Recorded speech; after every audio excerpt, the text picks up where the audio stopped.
told you it was love. They convinced you it was normal. They made you believe the problem was you. But somewhere beneath the confusion, the self-doubt, the endless explanations that never quite made sense, you knew something was wrong. This is where we stop pretending. This is where we examine what they never wanted you to see.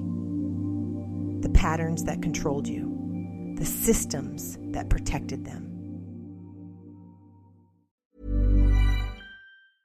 Now, finding a doctor is a little less challenging. United Health Group is investing in tools that make it easier for patients to navigate healthcare and pay less. These transparency tools help patients find providers, and this is the big thing: compare costs up front. The big picture?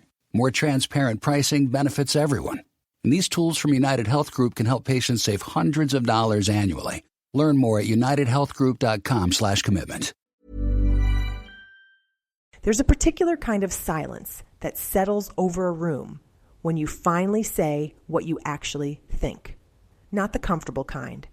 The kind where someone else's discomfort suddenly becomes your problem to solve. You felt it, that immediate shift in energy when you stop being agreeable and start being honest. Welcome back to the Narcissistic Abuse Recovery Podcast. I'm Lynn, your host. Today we're talking about what happens when women stop performing niceness and start stating reality. Because here's what nobody tells you.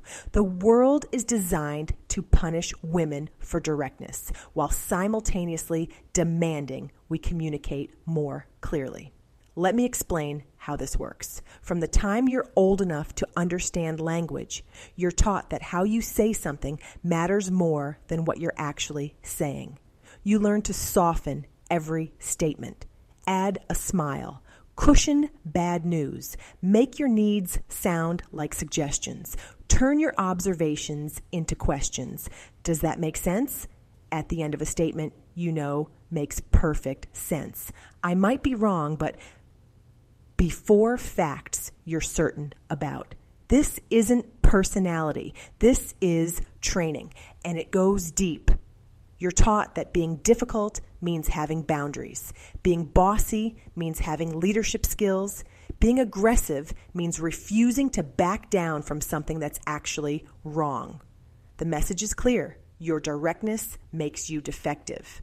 Meanwhile, directness in men gets called confidence, decisiveness, strong leadership.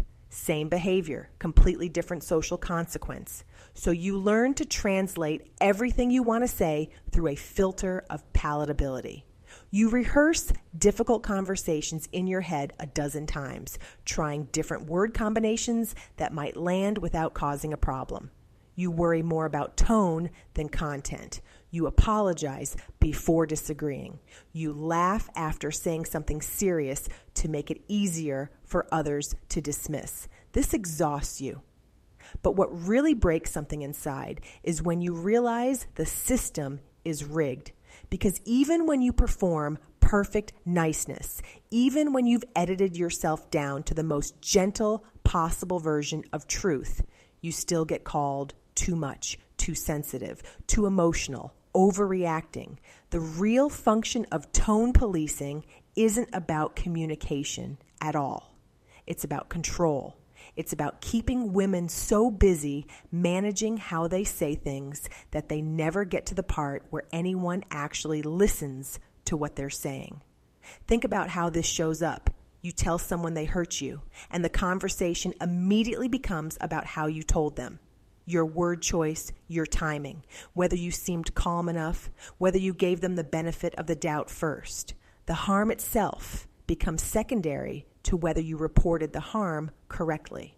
Or you set a boundary, a reasonable one, and suddenly you're being difficult, cold, withholding, not the person they thought you were, because the person they thought you were never said no.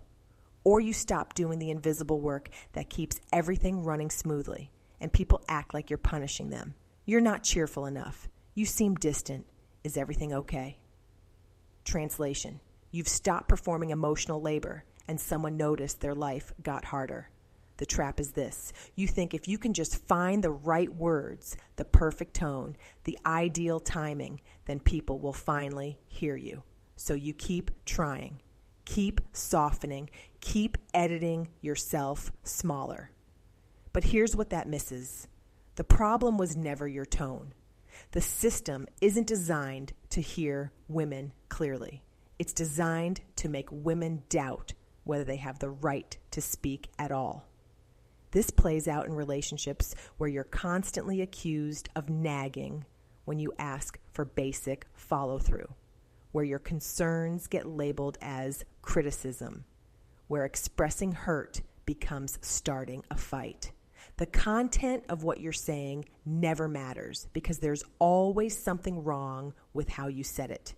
You might have experienced this if you've ever been told you're too intense when you're just matching someone else's energy, or that you need to calm down when your volume hasn't changed, or that you're making a big deal out of nothing when you're addressing a pattern that's been building for months. It's particularly insidious in professional settings. A man who sends a direct email is efficient. You send the same email and you're rude. A man who doesn't smile during a presentation is focused. You don't smile and you're difficult to work with. The standard isn't actually about professionalism. It's about making women perform deference. And the cruelest part, you internalize this. You start believing that maybe you are too harsh, too blunt. Maybe if you were just better at communicating, people would respond differently. You take classes on assertive communication, read books about having difficult conversations, practice I statements and nonviolent communication techniques. All of that can be useful. But none of it addresses the core issue, which is this. You were taught that your directness is a character flaw when it's actually a threat to a system that requires your compliance.